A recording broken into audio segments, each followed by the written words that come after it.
نحمد ونصلي على رسوله الكريم أما بعد قال الله تعالى في القرآن المجيد والفرقان الحميد اعلموا أنما الحياة الدنيا لعب ولهو وزينة وتفاخر بينكم وتكاثر في الأموال والأولاد كمثل غيث أعجب الكفار نباته ثم يهيج فتراه مصفرا ثم يكون حطاما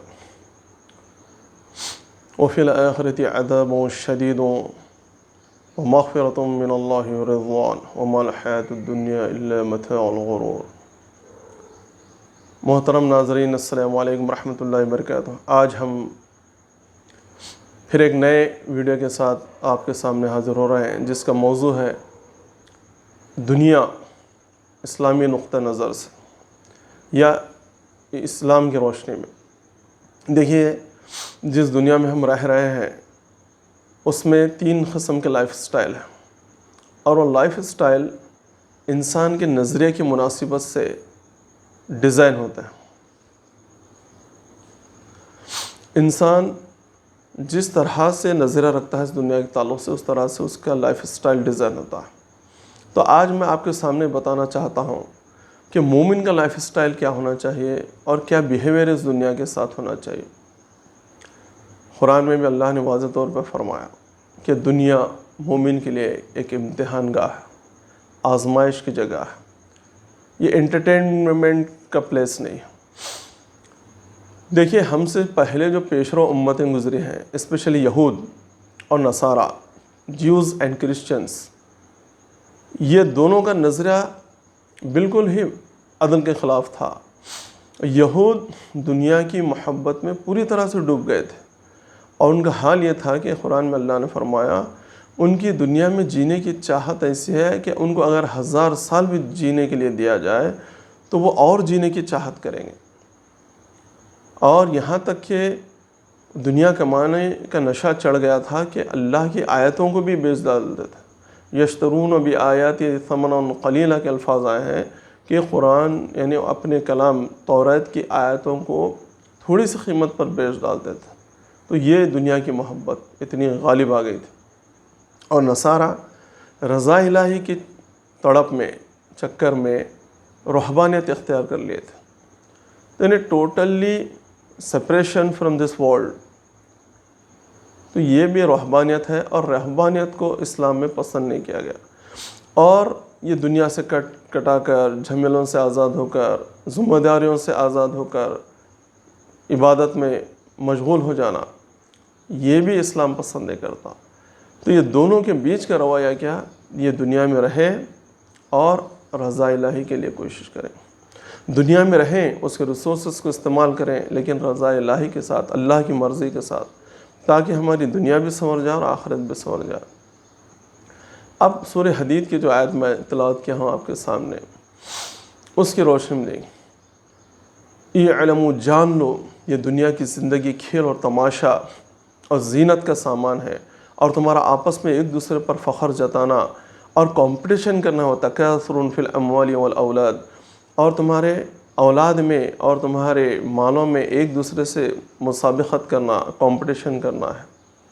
اور اللہ نے فرمایا اس کی مثال ایسی ہے کہ مثل غیث اعجب الکفار، جیسا کہ ایک کاشتکار کو، فارمر کو، اس کی زبردست لہلہاتی فصل بہت ہی خوشنما نظر آتی ہے، اور اس کو دیکھ کر وہ بہت خوش ہوتا ہے، لیکن تو دیکھتا ہے کہ ثم یہیج فتراہ مصفرا، وہ اس کے برگ و بہار دیکھ کر بہت خوش ہوتا ہے، ثم یکون حطاما، پھر وہ زرد پڑ جاتی ہے اور یہاں تک کہ ریزہ ریزہ ہو جاتی ہے۔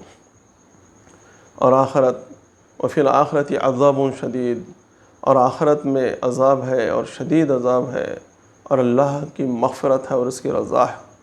تو مومن کو چاہیے، اور پھر اللہ آگے فرماتا ہے وَمَا الْحَيَاةُ الدُّنْيَا إِلَّا مَتَاعُ الْغُرُورِ، اور دنیا کی زندگی دھوکے کا سامان ہے۔ یعنی جو اس دنیا کو پرماننٹ ڈیسٹینیشن سمجھتا ہے، انٹرٹینمنٹ کا ذریعہ سمجھتا ہے، اور سمجھتا ہے کہ یہی دنیا سب کچھ ہے اور اس کے بعد مجھے جی کر اٹھنا نہیں ہے، تو ایسے لوگ اپنی آخرت برباد کر لیتے ہیں۔ آخرت ہی نہیں بلکہ ان کی دنیا بھی برباد ہو جاتی ہے۔ تو اس لیے میرے بھائیوں، ہم اپنے آپ کو مومن کہتے ہیں، تو مومن کا نظریہ دنیا ایمان کی روشنی میں ہونا چاہیے کہ ہم دنیا کو کیا سمجھ کر جی رہے ہیں۔ اللہ کے رسول صلی اللہ علیہ وسلم کے ارشاد کا مفہوم ہے الدنیا سجن للمؤمن و جنت للکافر، یہ دنیا مومن کے لیے قید خانہ ہے اور کافر کے لیے جنت ہے۔ تو آپ اسی سے اندازہ لگائیے کہ کیا قیدی اپنی مرضی کے ساتھ زندگی گزار سکتا ہے؟ اس کے جیل مینول کا پابند ہونا پڑتا ہے۔ اسی طرح سے ایک مومن وہ اپنے خیالات و جذبات میں، اپنے احساسات میں، اپنی مرضی میں، اپنے لائف اسٹائل میں کسی میں وہ آزاد نہیں ہے، بلکہ وہ اللہ کی مرضی کا، اس کے حکم کا پابند ہے۔ تو اسی لیے مومن کے لیے آپ صلی اللہ علیہ وسلم نے فرمایا دنیا قید خانہ ہے، وہ اپنی مرضی نہیں چلا سکتا۔ اور کافر کیونکہ اس کا ایمان نہیں ہوتا تو اس کے لیے جو دنیا جنت ہے۔ اس لیے آپ دیکھیں گے وہ دنیا میں ایسا لائف سٹائل اختیار کرتے ہیں کہ ایسا محسوس ہوتا ہے کہ دنیا میں صرف وہ انٹرٹینمنٹ کے لیے پیدا ہے۔ اکثر دیکھیے میرے بھی نان مسلم فرینڈس ہیں، وہ کہتے ہیں ارے دنیا زندگی ایک بار ملی ہے، اس جیون میں ہم انٹرٹینمنٹ کرنا چاہیے، موج مستی کرنا چاہیے، پھر مرنے کے بعد کیا ہونے والا ہے۔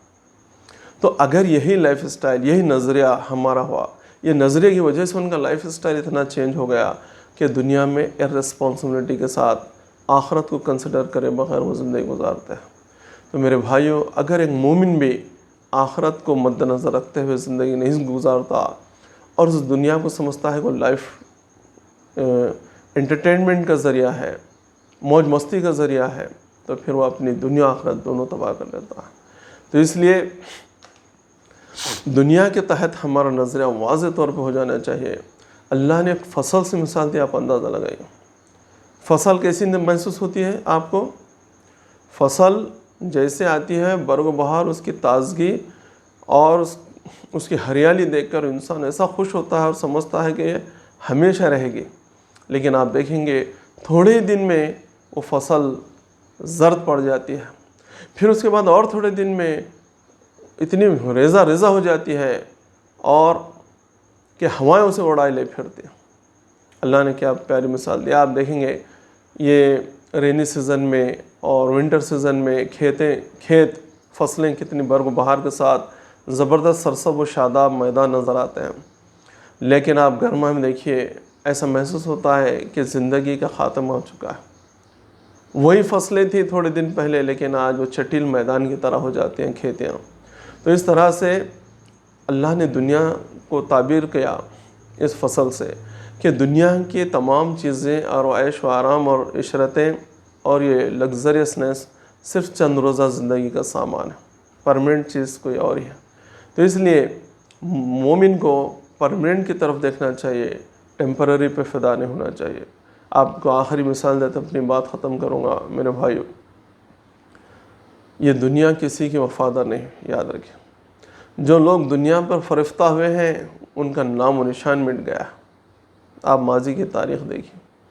اور جو دنیا کو جو سمجھنا ہے ایمان کے نظریے سے سمجھ کر زندگی گزارے ہیں تو اللہ تعالیٰ ان کا نام باقی رکھا ہے۔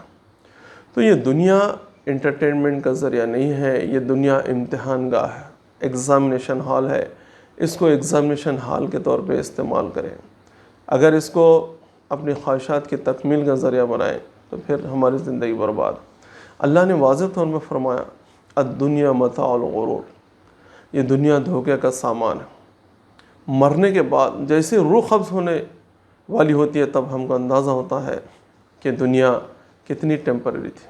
اس کی ایک مثال دیتا ہوں آپ کو، اگر کوئی دنیا میں ٹیمپرری جاب کے لیے پرماننٹ جاب کو چھوڑتا ہے تو آپ دیکھیں گے ہر کوئی لعنت بھیجتا ہے۔ دوستوں کو معلوم ہوتا ہے تو دوست ارے کیا بیوقوف ہے انسان کہ پرماننٹ جاب چھوڑ گیا۔ رشتہ دار ملاقات کرنے جاتے ہیں تو رشتہ دار بھی تھوکتے ہیں، ہر کوئی معاشرے کے لوگ اس کو ٹوکتے ہیں۔ کیوں؟ پرماننٹ جاب کو چھوڑ کر ٹیمپرری جاب اختیار کیا۔ تو دنیا کی پرماننٹ جاب کی اتنی اہمیت ہمارے پاس ہے تو اس پرماننٹ ڈیسٹینیشن کا کیوں احساس نہیں ہے کہ اس مرنے کے بعد ہمیشہ آنے والی لازوال لافانی دنیا کی میں ہم انٹر ہونا ہے اور اس کی ہمیں تیاری کرنا چاہیے۔ اللہ تعالیٰ سے دعا ہے کہ اس پروردگار اے رب ذوالجلال ہم کو دنیا کی محبت سے بچا، دنیا میں ڈوبنے سے بچا اور دنیا کو ترک کرنے سے بچا، کیونکہ یہ دونوں لائف سٹائل بہت ہی برباد کرنے والے ہیں۔ اس کی ایک آخری مثال یہ ہے کہ علماء کرام اور اولیاء کرام حکایت میں بیان فرماتے ہیں کہ دنیا میں مومن کی زندگی ایک کشتی کی مانند ہے۔ دیکھیے کشتی پانی ہی میں ہوتی ہے، لیکن پانی سے اس کا تعلق ہوتا ہے، لیکن پانی اس کے اندر نہیں آتا۔ تو اسی طرح مومن دنیا میں رہتا ہے، لیکن دنیا کی محبت اس کے دل میں جاگزی نہیں ہوتی۔ اگر اس طرح کا معاملہ کرتا ہے تو پھر وہ خیر کے ساتھ ہے، اگر دنیا کی محبت اپنے اندر سموتا ہے تو پھر ہر طرح کا سودا کر لیتا ہے، یہاں تک کہ لوگ اپنی اس دنیا کی خاطر ایمان کا بھی سودا کر رہے ہیں۔ اللہ تبارک و تعالیٰ ہم کو اس دنیا کے شر سے بچائے، اور الدنیا سجن للمؤمن، دنیا کو ایک قید خانے کی طرح پابند ہو کر زندگی گزارنے کی توفیق دے۔ وآخر الدعوانا ان الحمد للہ رب العالمین۔